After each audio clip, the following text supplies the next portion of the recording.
Welcome to the online session, OpenSearch and how to use database as a service in a GDPR-compliant way. I'm very happy that we are able to attract such a large number of participants for this session. We have prepared some exciting topics for you. After the intro and overview by COO and co-founder Antoine Coissier, we get into the topic Managed OpenSearch and Overview with my valued colleague Hans Berndl. After this part, Benoit Capitanio will show a live demo how to set up and manage OpenSearch database. And finally, we will answer your questions in a Q&A session. I would like to hand over to CEO and co-founder Antoine Coissier, who oversees the businesses and operational aspects of the Exoscale platform with his 20 years of experience in the service provider business. I hope you enjoy the online session. The stage is yours, Antoine. Hello, everyone, and thank you, Ben, for the intro and resuming the rhythm on those webinars. A reminder for those that are joining us today for the first time, we're doing those platform updates and webinars on a quarterly basis. So always taking 2 topics depending on what are the new products we are launching or what are platform updates. Today, before giving the stage to Hans and Benoit for more technical insights and a demo, I'd like to give you some more general updates about the platform and what's coming next also. We'll be talking about updates and about database as a service, of course, GPU and compute. So for recently shipped for the database as a service, we are now showing the logs of a service, not only from the API, but now you can find those logs in the portal itself. So it's very handy to when you have an issue with the database service to be able to quickly check the last messages that happen on that log. You can potentially also download them. It's not meant to be a production, meaning that's your only method of having a full log, but a quick and handy view to look into any insights for your service. What we're doing also for database service, you already have the ability to create a new service from an existing service. That's called forks in the Exoscale database as a service language. Now we've added the ability to create a new service, not only from a managed database which is already running, but for example, and this is valid for PostgreSQL and from MySQL, from a database which you would have already running somewhere, accessible from the internet. So that would mean you would tick that box, which is enable migration, put the details, connection details, user detail of the existing database, and once the Exoscale DBaaS as a service is created, it will pull all the data and import it. So data plus schema of that database into your new service. So very convenient to migrate existing database to a fully managed service. What we're looking at for next items regarding Exoscale database as a service, in addition to logs we just shipped in a couple of weeks, we'll add a view also on metrics. So you'll find below the detailed view of each database service a new tab, and this new tab will give you insights either per hour, day, month, year about the disk usage, CPU, and we can just show on the next slide much more graphs. So here's a cool snapshot, things moving up and down for those that are graph lovers. On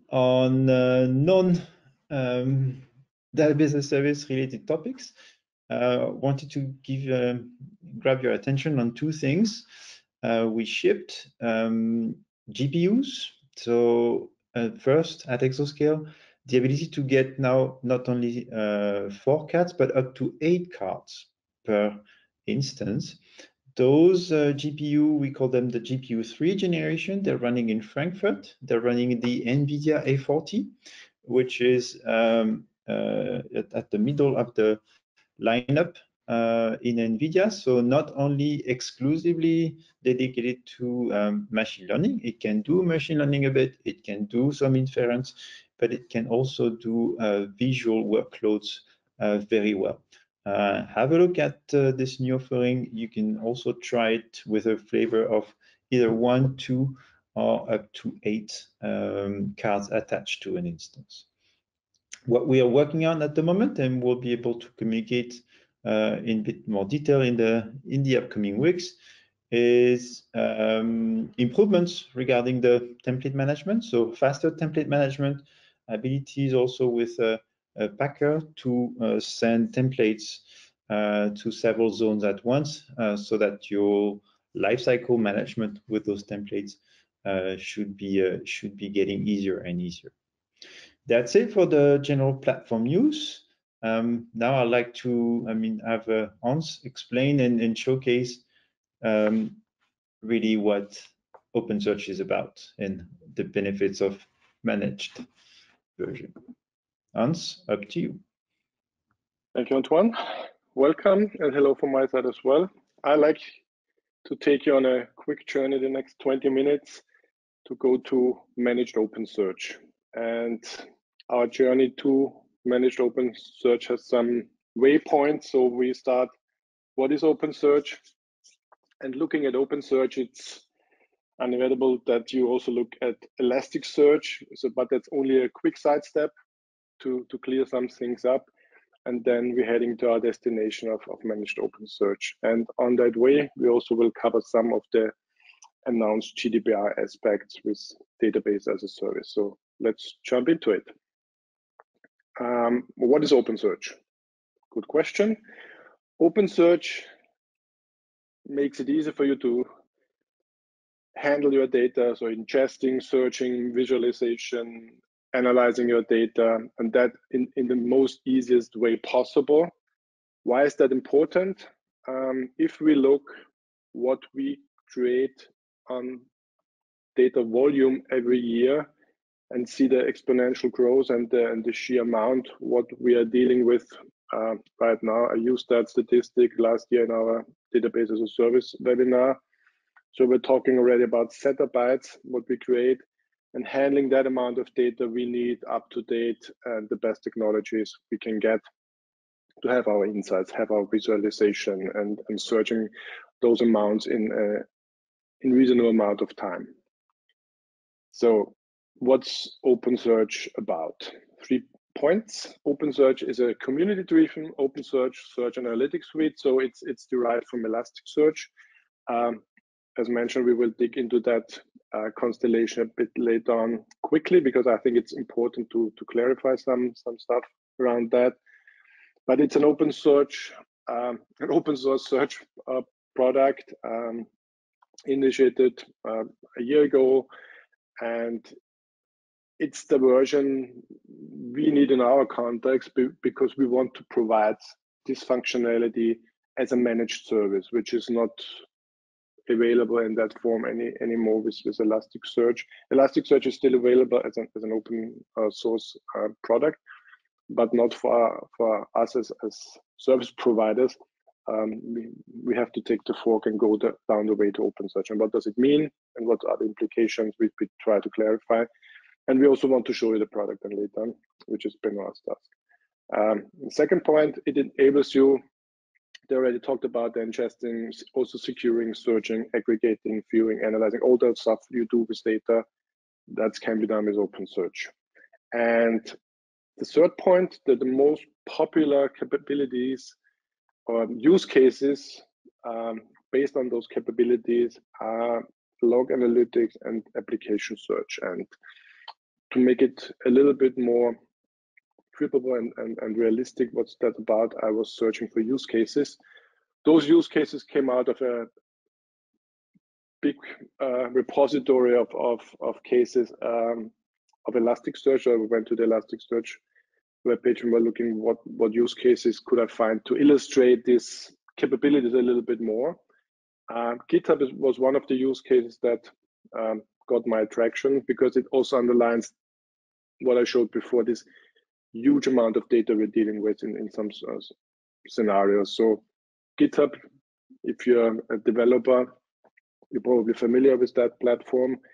4 million users, 4 million active users on GitHub, more than 8 million code repositories, 2 billion documents. So we're talking about a lot of data. And if you want to handle that data in a very efficient way, so that searches which are needed from 4 million users on those documents, on those repositories, are handled in a timely manner. And at the same time, you also get some operational insights on the data and handling the data from a platform perspective in the right way. That's the task at hand, where technology like Elasticsearch or OpenSearch can help you tremendously. If you're interested in that, I also put in the link below, and you can read that use case and what was the challenge and how they dealt with those challenges and applying the technology, because I think that's pretty impressive. Around application search use cases with this technology. If you look into the log analytics, I found another very interesting case, and the nature of the case is the Nature Conservancy, which is around for more than 6 decades, and their focus is to keep our planet alive, to call it like this. So they are looking into projects in conservation of land and waterways, rivers, and they also have many marine conservation projects going on. And if you're dealing in that business, you probably don't make not only friends all the time, and you need a lot of technology to stay in touch, stay up to date. So if you operate on a global base and you have more than 450 offices, and you want to make sure that you're not the victim of cyber threats, which could be a possibility, then you really have to stay on top of the business in looking into your logs and making that in a very efficient and very scalable way. And that's another use case where technology like OpenSearch, Elasticsearch can help you tremendously in achieving that goal. Shifting gears, log management in a bigger sense is something you could consider also for many of the GDPR related tasks we have to take care of since 2018, at least. And if you look into the GDPR, so protection of natural persons in relation to processing of personal data is a fundamental right. And if you take that seriously, there's a lot to do around that topic. So there are topics around risk assessment, there are topics and tasks around implementing those risk assessment outcomes and defining risk tolerances. Then you have to monitor what you're doing to stay on top of that and provide those insights and outcomes in a way that it's also auditable and that audits can be performed, and that you can prove that you're dealing and that you're handling the data in the right way, so that not the dark side of GDPR hits you, and that would be then the fees that could be brought on you when you don't deal in the right way with the data. And topics you need to cover are manifold in that regard. So if you look at the list, if you're looking at certain services in the network, if you're looking on the network edge, is it your firewalls, or is it the endpoint of people consuming services or handling the data? So the endpoint security, is someone trying to get into your system? So the intrusion detection system has to be taken care of. You have to look certainly in some stuff which are still on premises, and some stuff will be in the cloud. You have to take care about failed login attempts and all your directory stuff that's going on, users coming in, users going out. So there's a lot of assets you have to take care of, and having the right technology, I think, is paramount to staying on top of the business. And GDPR is not an easy task to handle. So there are the 7 principles of GDPR, and if you're not adhere to them, they can easily turn into the 7 deadly sins. So lawfulness, fairness, transparency, purpose limitation, data minimization, and so on. That's all you have to take care of in a structured way. You can cluster that. So there are tasks which are related to data processors, and tasks are related to data controllers. And that data controller part, things you have to take care of in those areas. Database as a service can help you with this tremendously, and that's another application or an area where you can benefit from applying modern technology. Applying that technology like OpenSearch it's like with Kubernetes. Great technology has a certain complexity. Do you really want to focus on this task at hand, like GDPR or your logs or your application search, or do you have the power, have the experts to also handle the technology you need to take care of those tasks?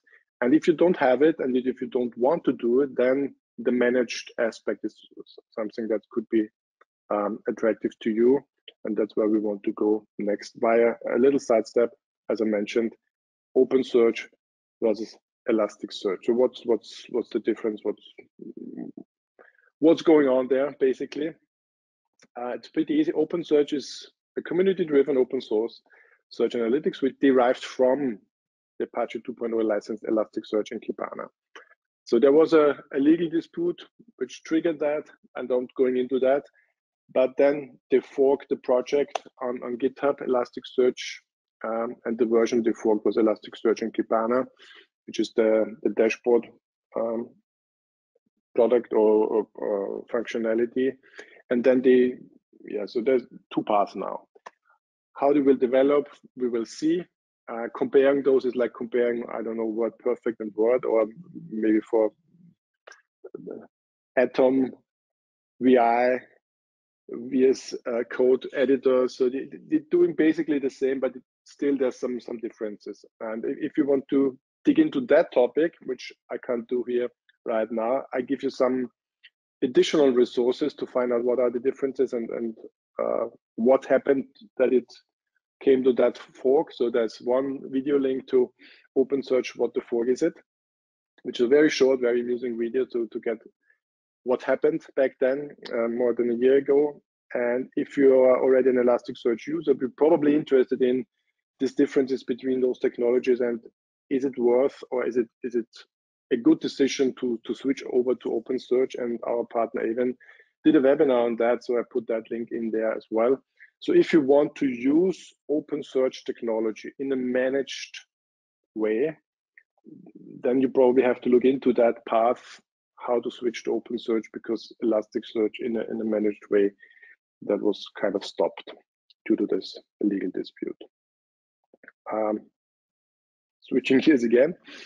So OpenSearch, we covered a little bit of that ground now, so we know it's some people see it like a Google in the enterprise, so you have your own search capabilities, but it's not only about the search and the indexing of all your data. It's way more, and we will see what the product is like then in a couple of minutes.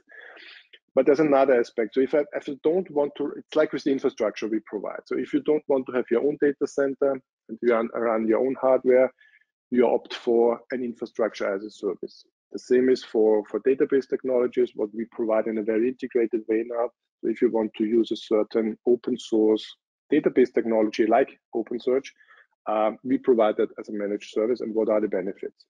Let's look into that. So we are doing that together as a partner, as mentioned before. So if you're interested in a managed OpenSearch, which is tightly integrated in our infrastructure platform, that's what we're providing. What are the benefits of that? So we have experts around those topics. The database as a service expert is Evan, our partner. which is one of the leading European companies for managed open source data infrastructures, data services. And we integrated that very tightly in our cloud infrastructure so that it's easy to use. And both are companies operated out of Europe under European legal terms. So the GDPR-compliant topic is not a headache if you use that service for you, and you get, in addition to the compliance part, also the benefit that you have no kind of vendor login, because we're dealing here with open source technologies. And another benefit is that you are using a technology which is on the latest standard of the technology, because if there's a new version, if it's in the infrastructure space and the operating system involved, so we're taking care of that, and even taking care of using the latest builds of the different open source data infrastructures for the services underneath it. So you're being up to date, you're being compliant, and you don't have the not so nice situation of being vendor locked in if you consume services like that, especially managed services from other providers, where this can happen pretty easily. So that's one of the benefits. Specifically on the managed OpenSearch, so this open source search and analytic database, what features do we provide? What are the benefits in getting that in a managed package? So you don't have to think about the scalability. You have a dedicated instance for the database. You don't have to think about the performance and the reliability of that service, because that's taken care of the people managing the service. You get your daily backups, you have encryption of the data in rest, and you have encryption of the data in transit, and the OpenSearch dashboard, which is the equivalent of the Kibana product in the Elasticsearch world, is also included. So that's a nice start. But what are additional benefits as well? If we look at the database as a service in general, what we provide on our platform, and that's true for OpenSearch, of course, there are 3 points, 3 benefits. So quick start. So it's one of our design principles. Simplicity and speed are design principles of the Exoscale infrastructure as a service platform. And we applied those principles also to the biggest scheme of database as a service. That's why it probably took a bit longer to find the right partner to do it, and having the right products in that portfolio to build it together. But we found it, we did it, and now we have that usually applied characteristics we want to see in our services, which customers really appreciate. So this quick start, having this access to services via different interfaces, which is also part of that. So some are quicker in dealing in handling a graphical user interface, some like it more via a command line interface, some are in a programmatic way via APIs. But you can focus on what you do, and we're taking care of the rest. That's the main benefit also around the quick start. And coming back to this non-vendor login part, open source is really the benefit around that. And what we already have on the platform is managed MySQL, PostgreSQL, Kafka, OpenSearch, and Redis. Probably will be extended in the future to a couple of more services, but that's available right now. And the fully managed aspect, so it's you don't have to worry about package. So maintenance, upgrades, security patches, we do that. You launch a database, we manage it, and you can really focus on your application, on your task at hand. And they can be quite challenging, as we have seen with the use cases before. So you can really focus on your business. Features, and that's kind of a nice summary also from the aspect just talked about. So there's 6 features. The no vendor login, the really, really good uptime SLA, the 99.99% uptime due to the clustering configuration of the database services in the backend, completely integrated with the infrastructure platform underneath it. So you have one pane of glass looking on your services. So if it's really easy to manage the databases, the computer instances, the storage from the same interface, which makes life way easier because life is complicated anyway. So don't make it more complicated. Take the benefits of database as a service and the features and make your life a little bit easier. Automate everything. So whatever user interface you prefer. In addition to that, platforms or frameworks like Terraform or Ansible can be used to automate complex infrastructures, including database functionality. And another very important part, daily backups are included. A backup is always a difficult topic. Not having to worry too much about that, I think, is a good aspect of a service. And last but not least, and closing the loop, and also the subtitle or subtopic, your data stays in Europe, meaning we have data center locations through Europe, our zones, and we operate it in a fully GDPR compliant way. The infrastructure as well as the databases. So you're, from a compliance point of view, you're super safe with that approach and really can focus on your tasks. How that look like and how the product feels like, that's up to Benoit to demonstrate you in the next part. And I say on that place and that time, thank you for your attention and handing over to the next speaker. Thank you, Hans. Hello, everyone. Today we're going to see a short demo of how to spin an OpenSearch DB as a service instance, and then we will have a quick look on how you can have a very shiny interface to analyze your log, and how easy it is to ship some logs from an existing Exoscale instance to your OpenSearch instance. So to start with, we're gonna start by creating an instance. We're gonna call it demo 001. And so you shouldn't do that, but I'm gonna open the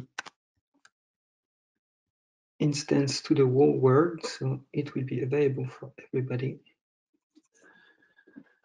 So the creation should take roughly 3 minutes. So in the meantime, I'm going to give you some brief information about the different plan we're offering. You can see more information on our website and on the pricing page. So the hobbyist and the startup instances, as you can see, they're coming only with one node. And the hobbyist, there is no choice. It's only one plan. The startup has more plan with like more memory and more disk capacity. So from 4 GB RAM to 32 GB. And for the volume size, you can go up to 700 GB of data stored. In the business plan, you have at least 3 nodes. So you started to have a bit redundancy and higher availability. And as you can see, you can go up to 32 GB instances and 2 TB of data. That's starting to be quite a lot. And in the premium version, you can have from 6 nodes up to 30 nodes, and from 8 GB up to 32 GB memory, and up to 21 TB of data. So that's starting to be quite a big amount of data you can store in your OpenSearch. To give you a rough idea, here at Exoscale, our biggest log cluster is currently containing almost 3 billion documents for an approximately size of 3 TB. And our global log platform is composed of 6.5 billion documents for an approximative storage of 7.5 TB. So as you can see, you can store a lot of information in these instances. A brief I'm going back to one of the features. So as Hans was explaining, there is an automatic backup. As you can see, it's made every hour. And we have roughly 24 hours of backup. And just a note on the restore, if you want to restore a specific backup, it's going to create a fork of your instance. And then at the bottom, you can choose which backup you want to restore. So as you can see, it's quite useful. And then from there, you can or start it back from this fork, or reindex your data from this new fork to your existing instance. About data migration, if you have already existing cluster, there is possibilities to migrate your data from your existing instance to the DB as a service OpenSearch. There is an API inside Elasticsearch OpenSearch that is called remote indexing, and it's basically giving you the opportunity to synchronize data between two clusters. Currently, it's not going to be possible through the portal. It will arrive when we will release the new version of the client that will come with the possibility to add some extra parameters to your cluster, because you need to add your existing cluster as a valid host for the remote indexing on your OpenSearch instance. But in the meantime, our partner Avon is providing a tool named Elasticsearch Dump that you can find easily, and we can provide the link if you need, where you can dump the data locally and then ship them to your OpenSearch instances, or say or giving the input as your existing cluster and the output as your OpenSearch cluster, and it's making the whole migration for you. Just keep in mind that it's going to be done only index by index. So if you have multiple indices in your Elasticsearch OpenSearch existing cluster, you're going to have to do it for every index. So as you can see, our host is now running. We can have a quick look on the dashboard.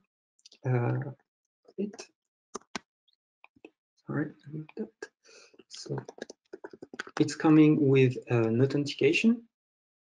Basic authentication that you will have to use inside your log ingestion tool. So as you can see, so sorry about that. It's because I'm playing with a lot of different OpenSearch sessions. So there is some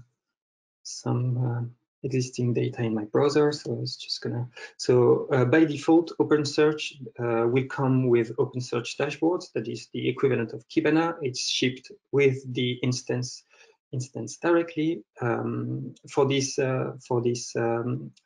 demo, I will just add some sample data just to show you how you can use and having very useful dashboards from your logs. So as you can see here, we ingested some logs from a web application, and then we can see that we can extract a lot of different data, visualize them really easily. Let's say, for example, we can see the operating system of the clients that are coming. So we can see that 20% of them coming with a Mac OS X, 20% with iOS, and you can really easily extract data from your data. We can see that there have been 812 unique visitors on the last 7 days. And if you configure your logs, you can even use map and heat map to see where your main clients are coming from. We can see that there is two big pool of clients in the US here, and then in the States, and the other one are less. So you can really, when you ingest your data, you can really have some very nice and very usable dashboards. So I'm gonna switch briefly to a terminal.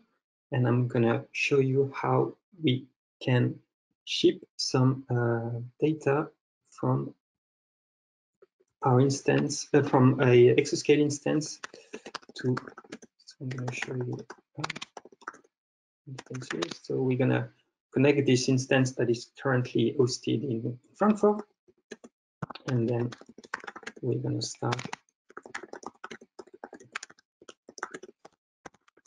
ship some log from it. So for the purpose of this demo, I'm gonna use a small binary that is just like basically generating some not random logs, but it's producing the same message over and again, but it's producing one every 5 seconds. So we're gonna be able to see the logs arriving in our interface. So and I already pre-download a Logstash version that is like packaged and offered by OpenSearch, that is coming with the OpenSearch output plugin that's making the configuration extremely easy. So what I'm going to do is I'm going to start my log producer.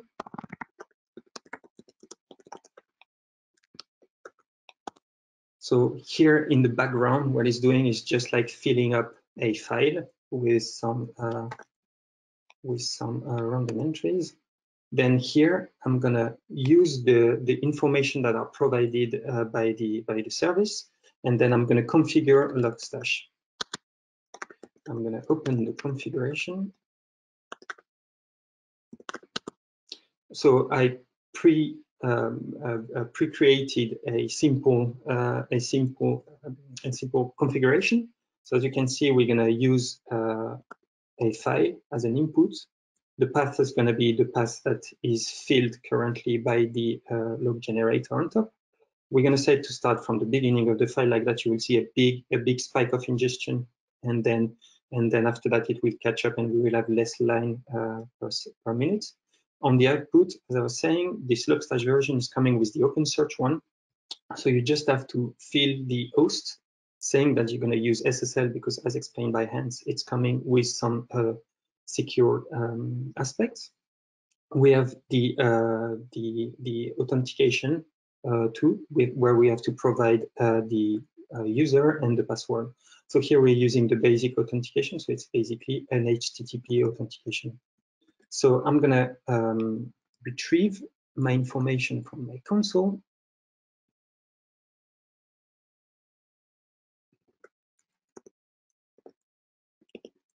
And the port is 21699, and then for the password. So here I have like my basic configuration, and I'm gonna start Logstash. Oops. So I'm gonna start simply Logstash by giving it the path of the configuration. It's gonna take a few seconds to start, and then we're gonna see the that is it started, and then we're gonna be able to switch back to the web interface, the OpenSearch dashboards, and configure this new index into the interface, and starting to watch our logs coming into our OpenSearch instance. So now we can see pipeline running, count 1. It's a simple configuration. So I'm going to go back to my browser now, and then I'm going to show you here. So we need to do a bit of slight configuration here to add the new index pattern. So we took a big shortcut by adding some data previously, but here we're gonna do the normal way. So as we can see now, we have a Logstash with the date of today, and we're gonna say to use this index pattern. Here you have to configure a time field. By default, Logstash is filling the different information for you, so it's very straightforward. You're saying create index pattern. So now you have your information, and then in your your dashboard you can go back to discover, and it's going to be the raw version of the thing. So here we see the sample we imported earlier. Now we're going to switch to the logs that we are currently filling from our instance. We're going to reduce the time frame because we don't have that much data yet. So now we have like a working Logstash instance that's shipped directly to our OpenSearch instance. Of course, it's this configuration is very simple. We don't have much enrichment around the logs, so it's quite a lot of a bit of work around if you want to be able to have something from this small example where we're shipping log to something a bit more usable from like the example we saw earlier with the sample data.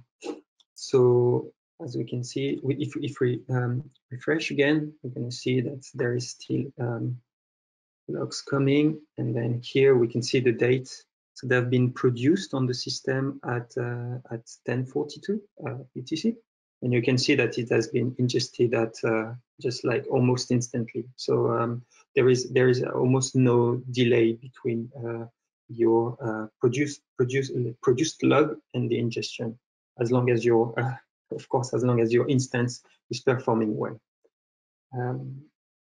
So that's it for me, and now I think we can switch to the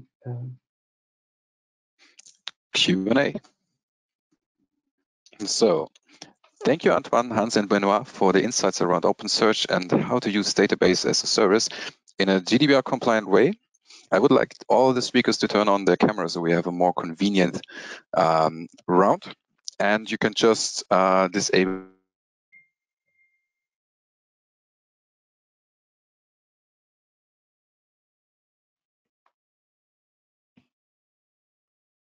the screen displaying, so we can see everybody. Some questions in the Q&A session. As we still have some minutes left for the Q&A session, even if we might not handle every question, we'll stay in contact with you and ask them or answer them afterwards. So the first question was, do you have experience on using OpenSearch for SOX relevant applications? Okay, let me take it because as part of my responsibilities, we also handle the compliance and security part. So to be precise on the question, do we have first-hand experience with OpenSearch and Sarbanes-Oxley? No, to be completely transparent. However, the way we see this would be very similar to GDPR, and now it was introduced by Hans. Already using a managed services will help you get those controls out of the box, okay? So that your report and your auditors can quickly check that, for example, regarding the confidentiality, data encryption, in transit at rest are checkbox that are completely done and standard when you're using Managed OpenSearch with Exoscale. Okay, so there's a set of controls like those that you'll be able to quickly delegate and get a check mark from on your compliance report. I'm sure we'll have in the months to come customers that will have to go through a SOX compliance report using Managed OpenSearch, but for now I cannot provide more experience on the matter. Thank you very much. We have a second question about how is the encryption done with Managed OpenSearch? You want to take it, Benoit? Or? Okay, I can continue on the security part. So the encryption is just like on the other services for Exoscale DB as a service. So the whole VM is encrypted with a LUKS file system, and the key fully managed in the orchestration layer. So each OpenSearch service, whatever the plan, whether it's a plan with just an instance, 3, 6, and Benoit showed that we go up to 30. All those instances will be individually encrypted using blocks. Thank you. For now, we have one last question. What are the next services for Exoscale Database as a Service?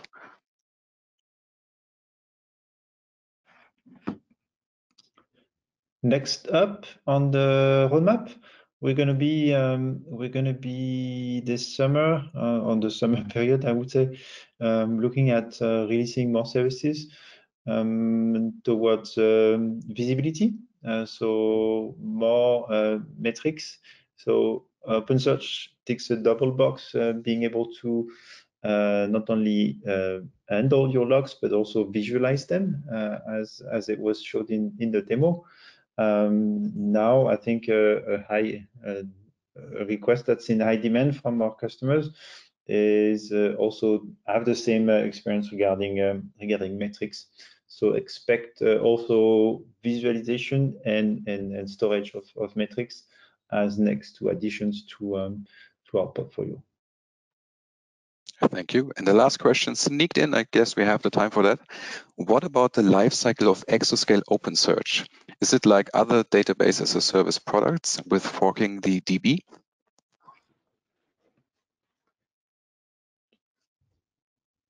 You're mute, Benoit, if you want to go. But yes. I don't know.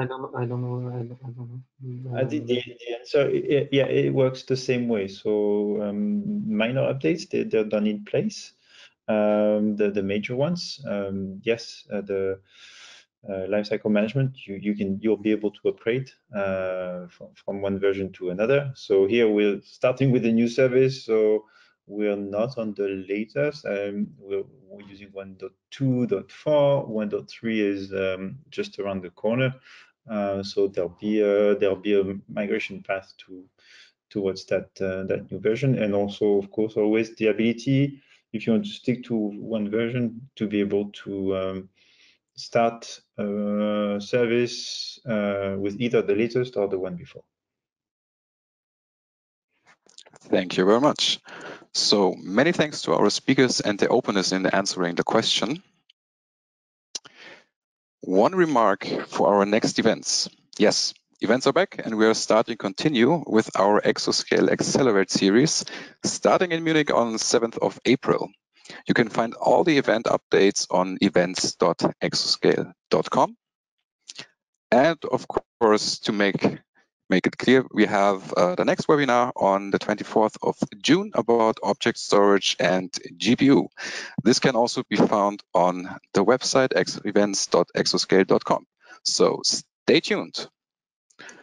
Closing with this, I thank our audience for the privilege of your time and have a nice Friday and weekend. On the note, I wish you a pleasant rest of the working day. Thank you very much. Bye, everyone. Bye-bye.